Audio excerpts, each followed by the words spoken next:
Muli, good morning po sa lahat ng mga kapatiran at mga kaibigan.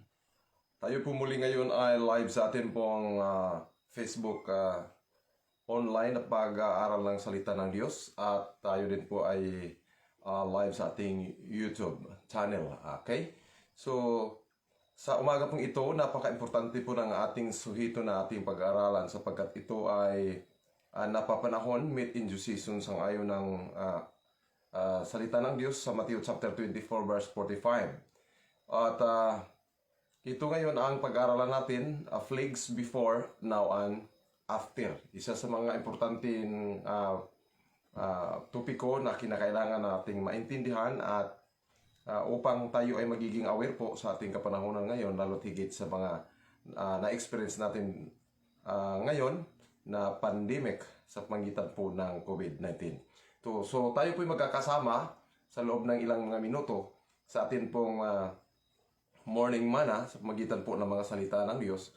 At patuloy po na kayo ay standby lamang dyan at subaybayan po ang ating pag-aaral na ito upang tayo po ay mabibless ng marami pong mga katotohanan sa pagitan po ng salita ng Diyos. So para maging formal ang ating pagsisimula sa ating pag-aaral na ito, tayo po ay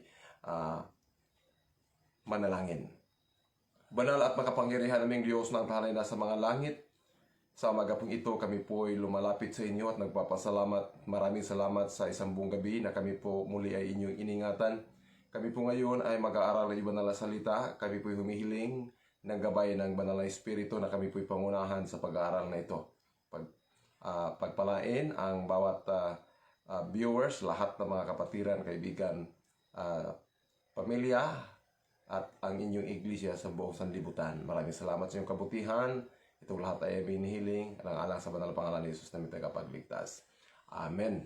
Okay mga kaibigan, mga kapatid, sa umaga pong ito muli tayo po ay magkakasama sa pagitan po ng ating patuloy na pag-aaral sa mga salita ng Diyos. Ito po ay napapanahon na pag-aaral kaya't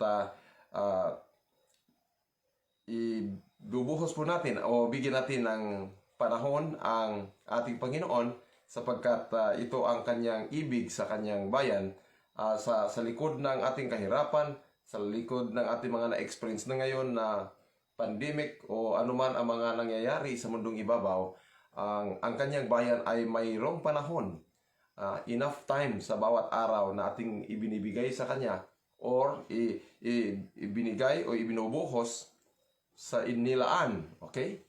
Inilaan para sa pag-aaral ng salita ng Diyos upang tayo po ay malaman din po natin kung ano o saan na tayo ngayon sa propesiya sang ayon ng banal na kasulatan sa history ng mundong ibabaw. Okay, sa umaga pong ito ang ating pong pag-aaral ay pinamagatang COVID-19 plagues before, now, and after. Okay? So alam po natin ang ating pag-aaral ngayon at hanggang sa darating na mga araw na ating pagsasama, ito po ay sa pamagitan po ng mga prophecy, sa Bible prophecy, ang ating mga tinatalakay dito. Kaya ito ay isa sa pinaka-importante po na mga bagay na ating malaman upang tayo po at ang buong sambahayan ay magiging handa, lalo higit sa panahon ng kabagabagan. Okay, sabi po ng salita ng Diyos, we are living in the most solemn period in this world history. The destiny of earth's teeming multitudes is about to be decided. We need to be guided by the Spirit of truth. Kaya kinakailangan lahat tayo po ay magiging may guide sa pamagitan po ng Espiritu ng katotohanan. Kaya kung pag-uusapan natin po ay upang hindi po tayo malihis sa maling landas na ating tinatahak, ay isa lang po ang pinaka magbibigay po sa atin ng katiyakan na tayo po ay tahak roon sa tamang landas ay sundin po natin ang salita ng Diyos sapagkat ang banal na kasulatan, ito po yung kanyang love letter na kanyang ibinigay sa atin upang tayong lahat po ay mag-aaral nito at malaman din po natin ang kalooban ng Diyos para sa atin.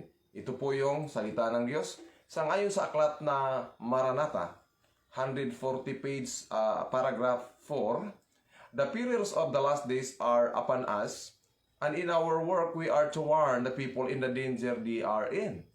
So alam po natin na ito pong panahon kung saan tayo nabubuhay ay nakakatakot po talaga. Kaya't bilang tayo ay mga ngaral ay kinakailangan na atin pong ipaabot at ipaalam doon sa mga tao ang mga maaring mangyayari na maaring may mga sakuna, may mga pandemic na katulad nito kasi ito ay written na. It was prophesied already. Nasa banal na kasulatan na po ito.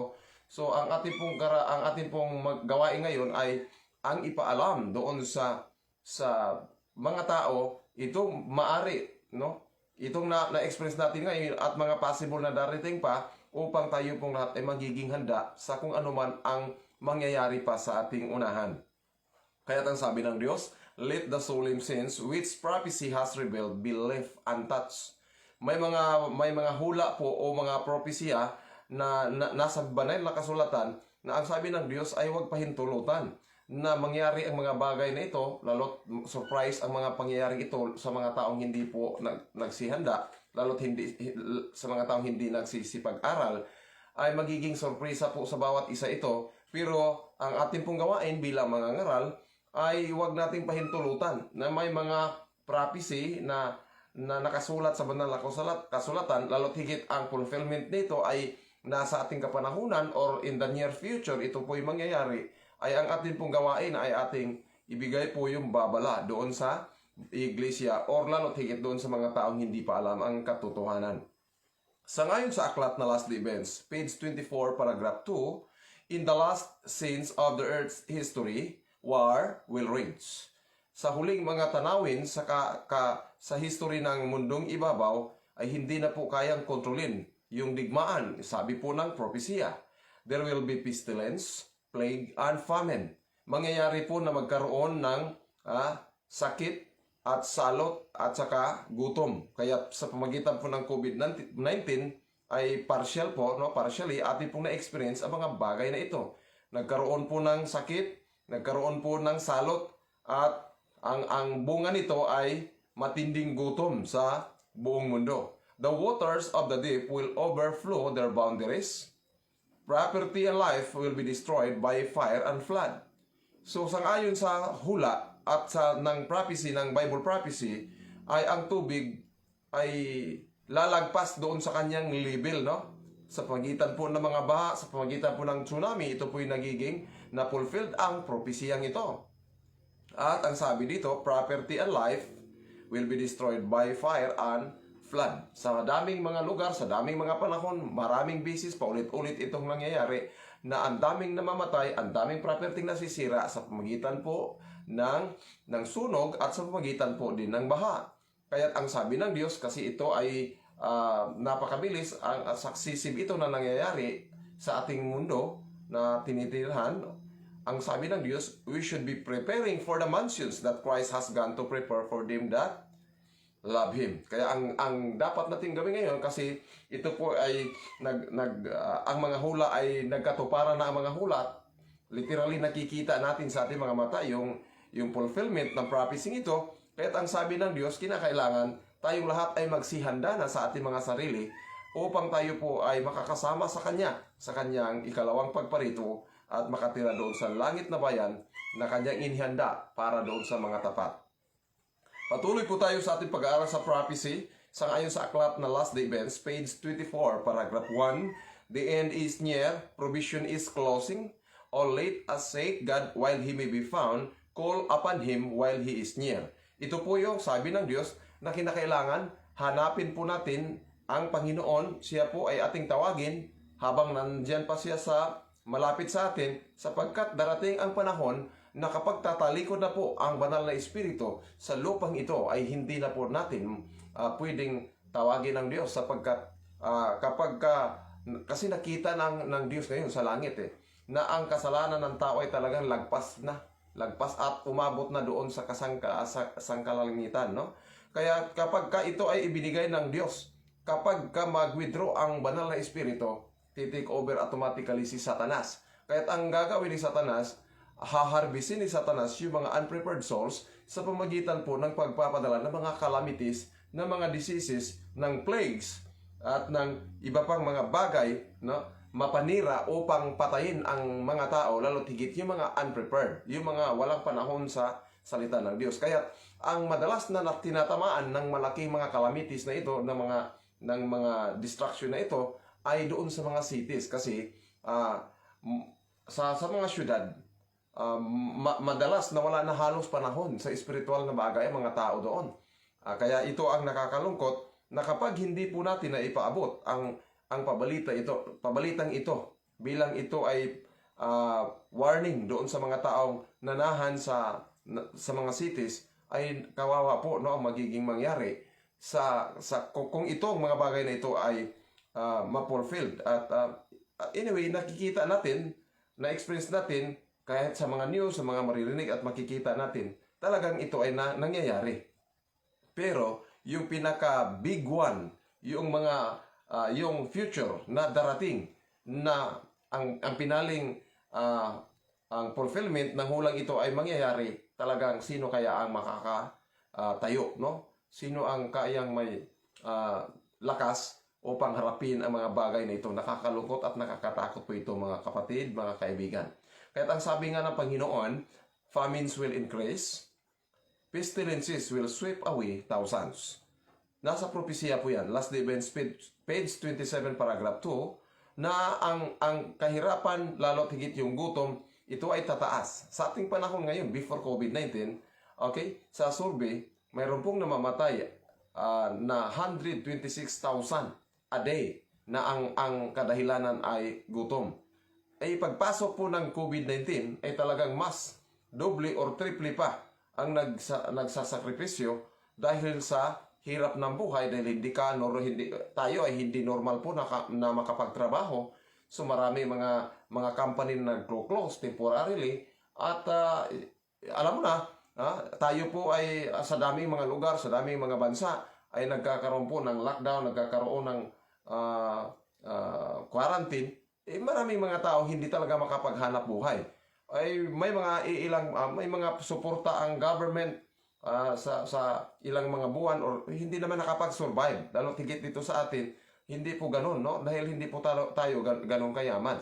So alam po natin, wala tayong ibang malapitan ngayon, wala tayong ibang madulugan, dahil kapag nakita narinig natin ang mga problemang ito, kundi ang Panginoon natin na nasa mga langit. Okay?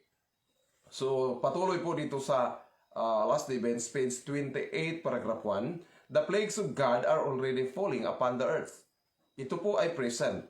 Ang salot ng Diyos ay nandito na at atin ang nakikita, literally ating nadungog, narinig natin ito literally at atin pong nakikita sa ating mga mata. Okay? The plagues of God are already falling upon the earth, sweeping away the most costly structures as if by a breath of fire from heaven. Will not this judgment bring propitiating Christians to their senses? God permits them to come that the world may heed, that the sinners may be afraid and tremble before Him. Itong mga ito, ang mga salot, ang mga trahedyang nakikita natin, ito po ay ipinahintulot ng Diyos sangayon sa Kanyang salita upang ang mga tao, lalo higit yung mga makasalanan, ay magkaroon ng mga self-seeking, yung pagbulay-bulay sa sarili, na ano kaya, patuloy pa kaya ako dito sa aking mga gawain hindi nakakalugod sa mata ng Diyos? Kahit na nakikita ko na ito mga warnings, yung mga signs na nagsasalita, no? Itong mga pangyayaring ito ay nagsasalita na hindi na magtatagal ang mundong ito, no? Magkaroon po ng katapusan ang mundong ito, ang lahat ng mga bagay na ating pinagsisikapan sa haba ng mga panahon ay hindi po yan magtatagal. Sa isang iglap yan mawawala na parang bula.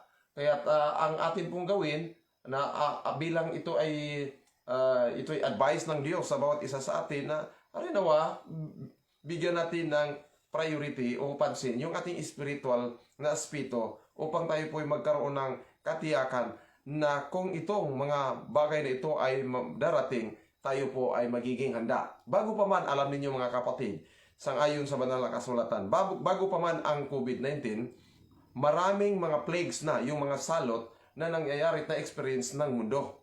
Okay? Sa topikong ito ay atin pong pag-aaralan kung ano-ano ang mga salot na ito. Biblically speaking, sa Biblia ay nagkaroon po ng salot. sa Revelation 16 ay mayroong sinasabi dyan, ito po ay salita ng Diyos na 7 last plagues. But before the 7 last plagues, in Revelation chapter 16, ay mayroon pong plagues tayong nabasa sa banal na kasulatan sa Old Testament, na ito po ay, ito, ang tinamaan po nito ay ang Egypt, no? Ito po ay sa pamagitan ng alagad ng Diyos na si Moses na kanyang sinugo upang harapin si Pero na pahintulutan na ang kanyang bayan ay magiging lalabas na, no? Magiging hindi na slave doon sa kanilang bansa. Pero ang nangyari, mga kapatid, dahil sa katigasan ng kanyang puso, ay hindi niya pinahintulutan agad na sila ay makauwi, sila ay makalabas, ay nagkaroon po ng salot sa Egypt. At alam ba ninyo na ang salot na ito ay hindi basta-basta ordinary na salot ito na plagues, but ito ay tinatawag na 10 plagues. 10 salot po ito na na-experience po ng Egypt. Kaya't ang salot po na ito ay ito po'y kung tignan po natin at basahin natin ang senaryo, ito po'y nakakalungkot na nangyayari. Ngunit mayroon pong good news din po dito, no? Kasi lahat ng mga nangyayari before, ito po ay isinulat upang magiging lesson po sa atin ngayon at makakuha tayo ng mga leksyon na maaaring ating i-apply sa atin upang hindi po tayo magiging careless, no, sa atin pong buhay Kristiyano. Kung basahin po natin ang aklat ng Exodus, reading from verse 17, ang unang plague po doon na salot ay na-experience po doon sa Egypt yung karanasan na ang kanilang ilog ay nagiging dugo. Ayan po, yun po ang unang salot na kanilang na-experience. At sikan ay na-experience ng Egypt na talagang kahit saang sulok sa Egypt, doon sa kaharian ni Pero, ay ang daming mga frog. Okay? Ang daming mga frog na talagang umatake sa kanila. Kaya ito ay isa sa mga salot na ipinahintulot ng Diyos na kanilang may experience upang sana sila ay magiging lalambot sa kanilang mga puso. Kasi sila po ay hindi na may iba ang kanilang Diyos eh. Iba ang kanilang sinampalatayahan. Hindi po yung Diyos na lumikha ng mga langit at ng lupa. Ang Diyos ng Israel ay iba po yung kanilang Diyos. Bilang mga pagan ay iba ang kanilang Diyos na sinasamba. At itong mga frog na ito ay isa sa mga tradisyon nila, isa sa mga kanilang iniisip na kanilang mga mga nirespect. Kaya yung alam ba ninyo sa Egypt, doon sa kanilang ilog, hindi po nila pinapatay ang mga frog. Kasi alam nila at ang kanilang pamahiin na kapag ang kanilang mga ninuno ay namamatay, yung kanilang yung mga lulu, yung mga magulang nila, yung espiritu ay hindi po yung totally namamatay o nawawala. Ito po ay lilipat doon sa mga frog. Kaya ganoon na lamang ang pagbigay nila ng respect sa frog sa Egypt, sa kadahilan ng inisip nila na ang buhay ng frog ay buhay ng kanilang mga ninuno. Kaya ito ipahinintulot din ng Diyos na itong inisip ninyo, itong binigyan ninyo ng respeto na mga frog na ito ay hindi rin makakaligtas sa inyo. Hindi makakaligtas sa inyo kung ang Diyos ay ipahintulot niya na talagang ipapadala ang salot. At ang pangatlo ay ang lice. Okay? Itong lice na ito, itong kuto, ay na-experience din po ng mga tao. At alam ba natin na sang-ayon sa kasaysayan, sang-ayon ng history, sa banal na kasulatan ay halos lahat ng mga hayupan doon sa Egypt ay namamatay. Maliban doon sa hayupan ng mga Israelites. Kasi ito ang kagandahan dito, ang good news dito, kahit sa ibang lugar, tinamaan ng salot, kapag tayo ay nasa Panginoon ay walang salot po. Kasi ito po yung karanasan doon sa Ehipto, na nagkaroon po ng salot sa Egypt, pero doon sa bayan ng Diyos, sa Gosen, kung saan nandun po nanirahan ang kanyang bayan, ay wala pong salot doon. Okay? So sa experience na ito, kung atin pong pagbulay-bulayang mabuti, sa atin din pong kapanahonan ngayon, tayo po ay naka-experience at patuloy na na-experience pa din po natin yung tinatawag na COVID-19. At ang pinakamalaking assurance dito upang tayo po ay hindi tatamaan ng salot na ito, ng sakit na ito, ay number one, tayo po ay magbalik loob kung tayo po ay medyo naligaw at nalayo ang ating landas sa Panginoon. Ang pinakasolusyon ay talagang magbalik loob po tayo. Magsisi po tayo kung ano ang ating mga kasalanan. Kasi ito yung number one na magiging, magkaroon tayo ng protection.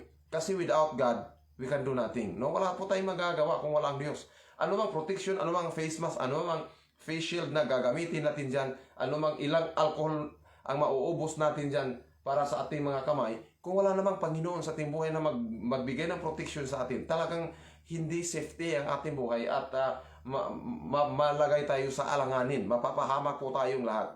At ang ating assurance po dito na tayo po ay magiging ligtas sa kung anumang mga sakit, anumang mga viruses na ating pong na-experience at nakikita sa ating present time ngayon, ay ang ating ilagay ang ating mga sarili doon sa paanan ng ating Panginoong Diyos. Ang pang-apat na salot na na-experience ng Egypt, mga kapatid, ay ito pong langaw, no? Itong langaw ay na-experience din po nila at ito ay umatake doon sa kanila pong sa kanilang lugar. At ang panglima ay ang sinabi dito na ang lahat ng kanilang mga hayupan ay anong nangyayari?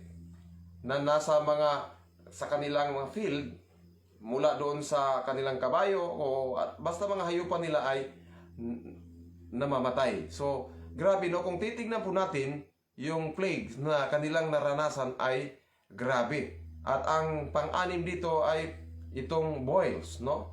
Itong alabok, no? Na ito ay talagang pumuno doon sa buong Ehipto at nagkaroon po sila ng sakit na bumubukol doon sa kanilang mga balat, sa kanilang katawan, at ito ay pumuputok, no? Ito ay pumuputok, hindi lamang doon, ito ay na-experience sa tao, kasama doon sa kahit yung mga hayupan nila ay na-experience din ito. Then ang pangpito ay yung pag-ulan ng yelo, no? Ito po ay naranasan din po nila. Then locust, yung pangwalo, ang umatake sa kanila. Din nagkaroon din ng matinding sabihin natin darkness, no? Kadiliman doon sa buong Egypt. Okay, at ang pangsampu ay sang-ayon ito'y nakasulat sa Exodus chapter 12 verse 29 ay ang pagkamatay ng mga firstborn, yung mga panganay doon sa Ehipto. Ito po yung nangyari dahil sa katigasan po ng ulo ni Pero. Kaya't ito ay pinutulot ng Diyos na mangyari upang ang kanyang nais na ang kanyang bayan ay palalabasin at pauuwiin doon sa kanilang bansa mula doon sa mahabang panahon na pagkaalipin, okay? Pagkaalipin ay magkaroon sila ng freedom sa kanilang mga sarili at uuwi sa kanilang bansa upang tatayo muli na isang bansa. Pero matapos ang pangyayaring ito na tinatawag na 10 plagues na nangyayari, una na experience doon po sa Egypt, sa pagtakbo po ng kapanahunan ay itong mga sakit na ito, ang mga plagues na ito ay sa daming bisis din po na na-experience sa buong sanlibutan. Nagiging pandemic po ito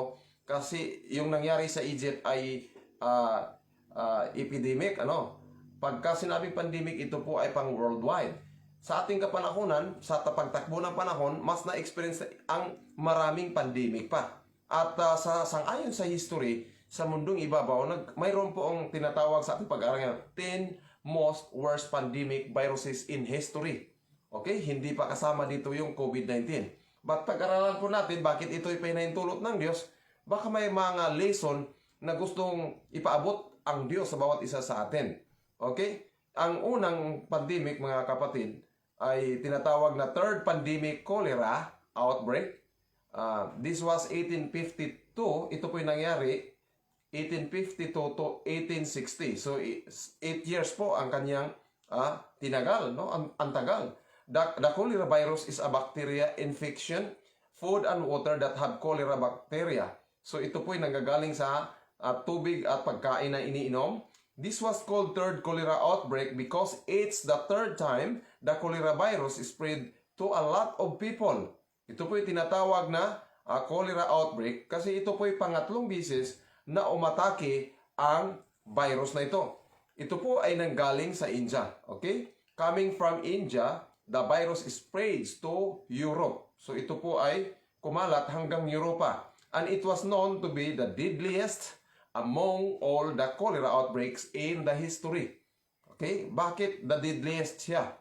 Ilan ba ang namatay sa virus na ito? And causes, how many thousands? Thousands of thousands people to die in Britain. 23,000 people died due to this disease. Only in Britain, no? Mayroon pong 23,000 katao ang namatay dahil po sa sakit na ito. Din ito'y sinundan ng tinatawag na Asian flu pandemic. Ang Asian flu pandemic, ito po ay na-experience ng mundo noong taong 1857. Ito po ay nanggaling sa China, coming from China, spread to the whole world. According to the studies, this virus is found in the infected birds, and it is also the reason why this virus is spread so quickly. Kasi ang mga ibon ay tinamaan, ay napakabilis ang kanyang pagkalat. Kasi ibon nga ang carrier. Kaya madali ang pag-spread niya. Okay? More or less 1 to 2 million. Ang sabi dito, more or less 1 to 2 million people died due to this virus. So before we experience this pandemic through COVID-19, according to the history, there are many pandemic or viruses na na-experience ang mundo. Okay? Then the third, the next one is the typhus fever. Ito po ay nangyayari during World War I. The typhus fever in World War I is known to spread out because of what? Of lice. Okay? And the fast spreading of the lice that carries the virus leads the people to get infected. And this virus killed more than 3 million people only in Russia. Okay? So ito pong ito pong fever na ito ay pumapatay ng more than 3 million people only in Russia. So deadly, one of the deadliest fever na na-experience ng mundo. Okay, then the next one is Cocoliche epidemic. Ito po yung nangyari 1576. This disease were pointed to millions to die in New Mexico. Cocoliche means collection of pest. The symptoms of this disease is more like the Ebola virus, but this cocoliche causes the tongue to black and the skin to turn yellowish. So ito po yung magiging result kapag tinamaan po tayo ng sakit na ito. Then it was followed by another plague, the plague of Justinian or Justinian plague. Ito po yung nangyari 541 to 542 AD. This deadliest disease hits Eastern Roman Empire, especially all the forest city in the Mediterranean Sea. The plague causes the death of more than 25 million people, or 13% of the world's population in their time. The symptoms of this disease is rotting of fingers and other body part. This plague was called after the Eastern Roman Emperor Justinian when he was the emperor at that time. Alam po natin mga kapatid, if we look back,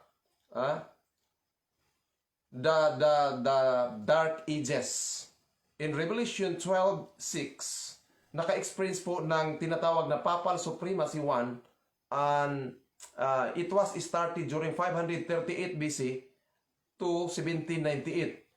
Ang prophecy, the prophecy of the second longest prophecy in the Bible, because the first, the longest prophecy in the Bible will be found in Daniel chapter 8 verse 14. Itong 2,300 days, the sanctuary doctrine. Then the second is the 1,260 days in prophecy, but the fulfillment is 1,260 literal years. Okay? Ito po ay nag-start from 538 to 1798 from Emperor Justinian to Pope Pius VI. Okay? So, ito po ang mahaba na uusig, persecution sa bayan ng Diyos. Ito po ay nangyari sa panahon po ni Emperor Justinian. Then, next is Antonine Plague. Ito po ay nangyayari 168 to 180 AD. This disease is also known as Plague of Gallem. The symptoms of this disease is more like the smallpox or measles. This disease leads to 2,000 people die a day. Oh, just imagine, 2,000 people die a day. And that's only in where? In Rome. Okay? Na-experience ito only in Rome, 2,000 people die a day. And killed more than 5 to 10 million people. Okay? Ito'y pumapatay ng 5 to 10 million people. The next is the third plague pandemic. Ito po'y nangyari 1855 to 1875. This plague, also known as modern plague, is a virus from Wuhan, China. After 20 years, this virus spread to Hong Kong and some poorest country in the world. This disease is found in rats, which infectious fleas or lice, which was the carrier of this disease. As a whole, more than 10 million people died. So ito po ang nagiging result ng tinatawag na third plague pandemic na nangyayari 1855 to 1875. Then, it was followed by the Black Death, 1334, also known as the Great Plague. This disease is a serious infection that's deadly. This disease was caused by a bacteria called Yersinia pestis that was often found in animals and transferred by a lice or fleas. The Black Death is a disease that comes from China. This disease is spread out by trading rose to Europe. Because of this worst disease, more than 60% of Euro population in their time was killed. And some their cities was also known as ghost town, for literally all people were all killed. After a long time, the disease is not to be afraid. By now, for studies have found a cure to this disease. So, ito po yung good news, no, na nangyayari. Then, ito ay sinundan ng HIV or AIDS, the global pandemic. Nag-start ito from 1960s up to the present. Okay? Up to the present. Na-experience ang pandemic nito. Experts say that this disease comes from Democratic Republic of Congo around 1920. After this disease was spread out from chimpanzee to people. So, sa kanilang study, ito yung nagmula sa chimpanzee, ito ay pamilya ng monkey, okay? From the first victim of AIDS until now, almost 65 million people were infected and 25 million were killed. And until now, none could make a cure to this kind of disease. Okay? Then, number one, top is the Great Flu Pandemic. 1918, also called as Spanish flu. It is an influenza that came from H1N1 virus or from birds. Based on National Geographic, historians believe that this disease comes from China again, like COVID-19, no, from Wuhan.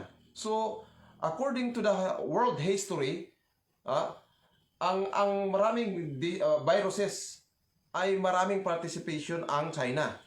Even ang COVID-19, also known from China. So based on National Geographic, historians believe that this disease comes from China when Chinese laborers go to Canada, not knowing they are the carrier of this disease, and the reason of this disease to spread out, and this was very worse. Because this disease leads to 500 million or 1/3 of the world's population in their time are infected and 50 million are killed. Grabe, no? Nakakalungkot po ito. Kasi ito ang number one. Ito'y tinatawag sa history Spanish flu kasi po ito ay pumatay ng 50 million katao. So, 1/3 ng population ng mundo ay namatay ng tinatawag Great Flu Pandemic. You know, brethren, sa last days, nandito po yung pang large scale kasi ito po ang tinatawag na 7 last plagues. But before these plagues came, ating tiyakin na ang ating mga sarili ay prepare. Kasi ito yung malaking question eh. He is coming. He is even at the door. Then the big question mark now is, are we ready to meet Him? Kapag hindi po tayo handa, it's about time na magkaroon tayo ng self-seeking. Isurrender po natin yung ating mga kasalanan sa ating Panginoon upang tayo po ay magiging handa. Alam po ba natin na itong 7 last plagues na ito ay nakakatakot din po. Talagang ito ang pangpinali. Ito ang pangpinali kasi last, 7 last plagues. Ito po ay mangyayari during tinatawag na great time of trouble. Ito po ay pinag-aralan natin sa prophecy in Daniel chapter 12. In Daniel chapter 12, verse 12, blessed is he who waiteth 1,335 days. So kailan po ibibigay ng Diyos ang kanyang blessing? Kapag ang Diyos ay mag-intervene in between 6 and 7 plagues at ibibigay niya ang blessing sa kanyang bayan, doon po mangyayari from from National Sunday Law to 7 plagues, no? 7 last plagues. In between 6 and 7 plagues. Doon po yung intervention ng Panginoon na kanya pong liligtasin ang kanyang bayan mula sa mga kamay ng mga masasama. So dito mangyayari po na nakakalungkot kasi ito po ay 1 year mangyayari. In Revelation 18:8, ito po ay mangyayari ng 1 day. So kung titingnan po natin ang prophecy, kapag speaking of prophecy, 1 day is equivalent of 1 year. According to Ezekiel chapter 4, verse 6. So ito po ay mangyayari ng 1 taon, 1 year. Kaya napakatagal po ito. So mayroon po tayo sa prophecy sa end time na tinatawag na little time of trouble. Then mayroong great time of trouble. The little time of trouble, ito po ay mag-start from National Sunday Law. Remember, National Sunday Law, ito po ay mangyayari sa Amerika, exclusive sa Amerika. But if itong batas na ito, itong law to keep the Sunday holy, ito na ay magiging race din ng buong sanlibutan. Ito ay sa pamagitan po ng batas. Ito po ay isa batas, nasa batas po ito ng Amerika. So kapag isa batas ng Amerika, ang pag-keep ng Sunday being ito ang day of rest, ito ay magiging final test sa bayan ng Diyos sa Amerika. Ito ay National Sunday Law. Kapag ito ay kukopyahin ng buong mundo, ito po ay magiging international law. Ito ay International Sunday Law.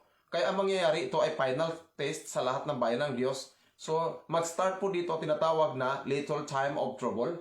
Ang issue sa Revelation 13, we cannot buy and sell without the number. Because itong ang hayop na ito ay siya po ang mag-dominate. Ang first beast in Revelation 13, it points out to the first beast. Ito ay tinuturo ay ang Rome or ang papacy. Then the lamb-like beast, ito po ay ang Amerika. Kaya titignan po natin ang prophecy, ito ay mangyari, ma-fulfill po ang mga prophecy ito kung ang Amerika ay magiging siya magiging globe ngayon, no, ng Rome. Na itong batas na ito ay i-implement. At kapag mangyari ito ay nakakatakot na po ito kasi ito ay pangpinali na ma-experience ng tao sa sanlibutan. Kaya ang panawagan ng Diyos sa bawat isa sa atin na tayo po ay magiging handa sa kung anuman ang mangyayari sa ating kapanahunan. Lalo't higit tayo ngayon ay literally nakaka-experience ng COVID-19. Why God permits COVID-19? Ito po yung malaking question mark. Why God permits COVID-19? Ito po ay pinahintulot ng Diyos upang tayo po ay makapag bulay-bulay na tayo po ay namuhay sa sa panahon na kung saan talagang ang ating mundo ay hindi na magtatagal. Ang fulfillment ng prophecy sa end time prophecy, mga signs of the near coming of Jesus Christ ay nakikita po natin yan sa mga television, sa lahat ng medias, sa ating kapaligiran. Literally ating pong nakikita yung fulfillment. Kaya it's about time to prepare. Kasi ang Panginoon nating Diyos ay hindi na po magtatagal. Siya ay babalik upang tayo pong lahat ay kanyang kunin. So muli, thank you very much for watching and listening this morning devotional. Kasi po ito po ay regular natin, morning and evening, na mayroon po tayong morning and evening devotional by God's grace. Kung hindi po wala pong mga problema na pwedeng ahadlang po sa ating programang ito, every now and then, every morning and every evening, magkakasama po tayo sa ating morning and evening devotional. So, to agi formal sa pag-close ng ating bilang formal, no? Sa pag-close ng ating pag-aaral na ito ay ating itong tapusin sa magitan din po ng panalangin. So, before tayo po ay manalangin at i-close po natin, ipaparating po natin yung ating mga pangumusta doon sa ating mga mahal sa buhay, sa ating mga relatives na sa bandang Luzon, sa ating mga kapatiran saan mang sulok sa mundo, at sa ating mga kapatiran dito sa Mindanao na nagsubaybay sa ating programang ito. So, good morning sa inyong lahat.